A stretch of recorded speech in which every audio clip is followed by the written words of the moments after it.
Hey y'all, Josh Koerner here. Thank you very much for spending your time with me in this video. Super excited about these Nikon Z series cameras, Z series cameras. I don't think it matters. I'm sorry if you do and you're gonna dislike me saying Z all the time, but that's who I am, so I'm sorry. The Z6 is a camera that I have been very excited about since learning about it. I think that this is gonna be a really powerful tool for people that are using entry-level Nikons to kind of get into the full-frame space while maintaining some really tight size and weight restrictions that they're used to from their DSLRs. I think that's a fantastic method for them to get into full frame. Now the Z7 has some issues, they both do, for serious and professional photographers, and I'd like to dive into kind of the pros and cons of the new lens mount and the new cameras with you in this video. I think a couple of positives right off the bat are the EVF being fantastic. The weather sealing from Nikon is, to use the Kaiman long term, second to none. The handling is going to be very familiar for anyone who's used to Nikon DSLRs, who's used Nikon DSLRs at all. That's a huge deal. A lot of people have. They've sold 100 million lenses. I can't imagine how many bodies that is that they've also sold, but a lot.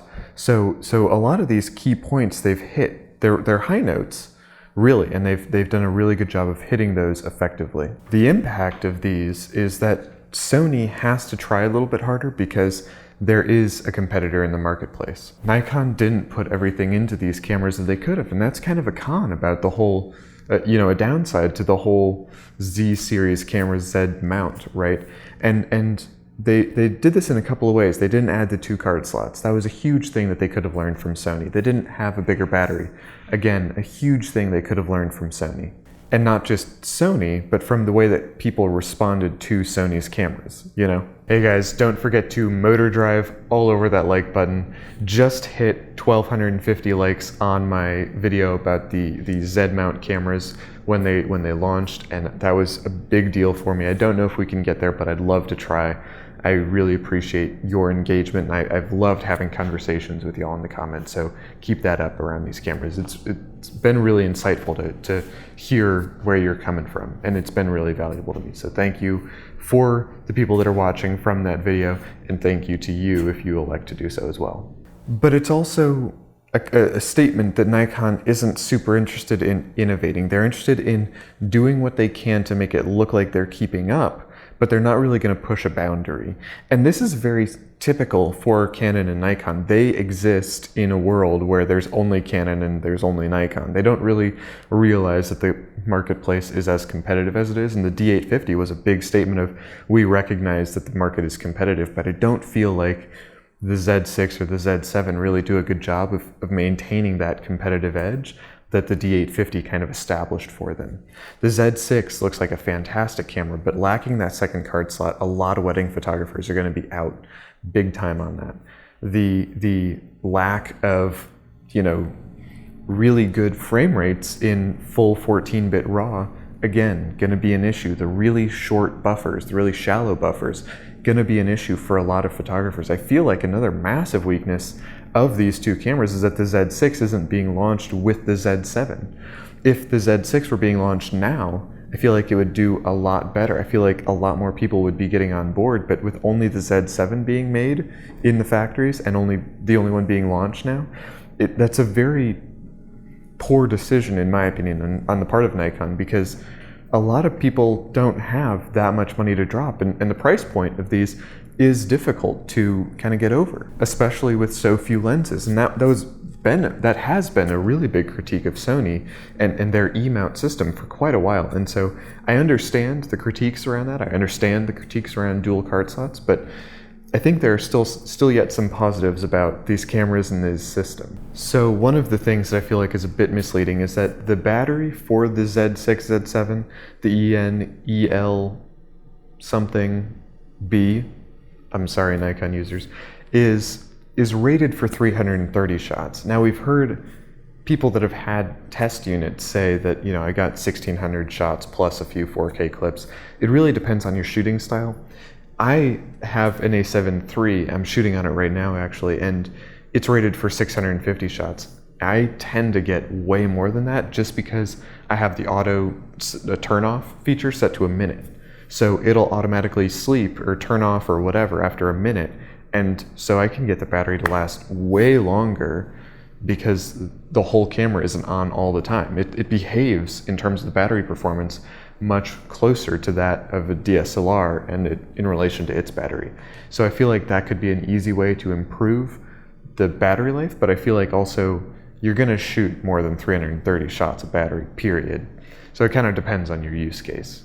I feel like the XQD card as the one card slot makes a lot of sense. I did a little bit of digging, and from what I could tell, the failure rate of XQD cards from reviews on Amazon and B&H Photo Video is like 1%, less than one. It's like 0.08, it's like 0.8%, but the failure rate of SD cards is closer to 3%. So I feel like a lot of people are bashing the one card slot, but the failure rate of XQD cards is way lower, and they can put a lot more data through them a lot faster, which is really great. The downside, of course, is that they're so expensive and there is no SD card redundancy. That's gonna hurt Nikon in a lot of ways, and that's something that Sony took a lot of flack for, so I'm hoping that Nikon can resolve that quickly.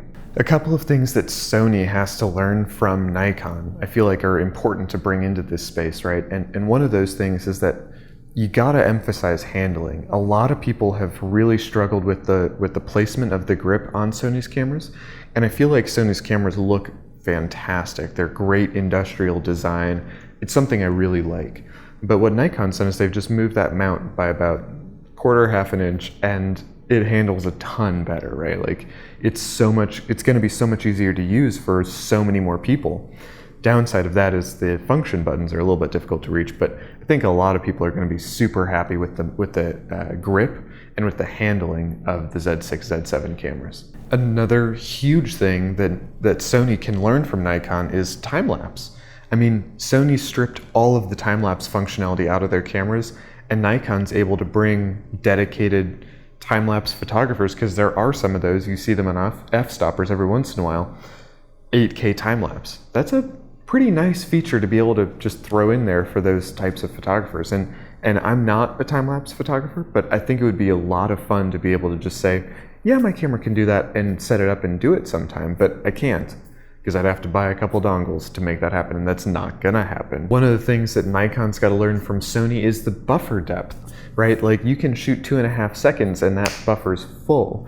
And the 9 FPS that's promised on the Z7 is only with the battery grip, with the exposure locked, with, it's a very limited set of things. I understand when Fuji does it because like there is only so much power you can deliver in one battery, but Nikon's a bit of a different beast. You're having to put bigger, more hardy components in there in the first place. It should be able to handle that in the first place. Like, the use case requires it. Nikon should have done it.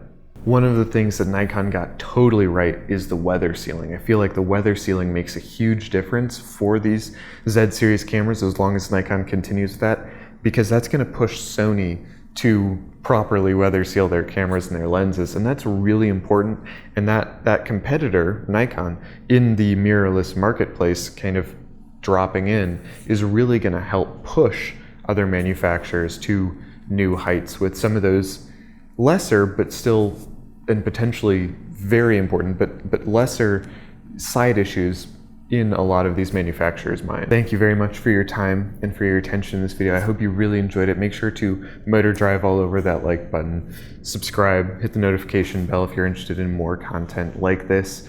I'm really excited to bring this video to you, and I hope that you got a lot out of it. I'll look forward to seeing you in the next one. Hey y'all, really quick before we get too deep into this, I want to apologize for my raspy voice and for being a little tired. I just got back from a model casting shoot